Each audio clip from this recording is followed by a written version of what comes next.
If your house or apartment catches fire, you want the firefighters responding to be well rested and alert. But a new study suggests more than 1/3 of firefighters have a sleep disorder, leading to health and safety issues. KXAN's Rob Scott shows us what one local fire department is doing to combat that problem. A rude but familiar awakening for firefighters. Usually the first instance is, where am I again? But that shakes off pretty quickly, and we put everything on and we get out the door pretty quick. No matter the hour, Larry Mulrain and his team get out from under the covers and respond to calls.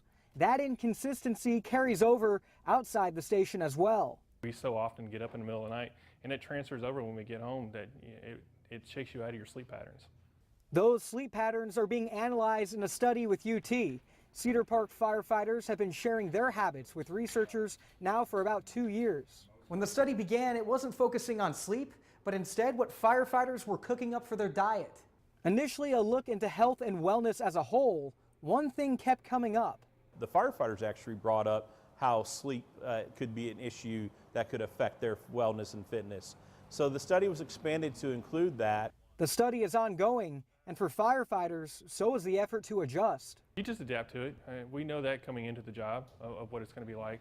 Making sure they'll be ready no matter what time duty calls. In Cedar Park, Rob Scott, KXAN News.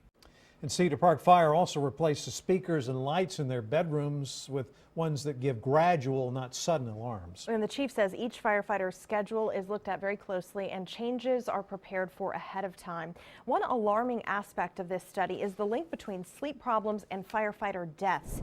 More than 60% of firefighter deaths are caused by traffic accidents and heart attacks.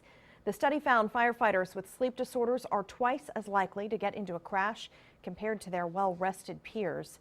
They were also twice as likely to have cardiovascular disease or diabetes, and more than 3 times as likely to report depression and anxiety.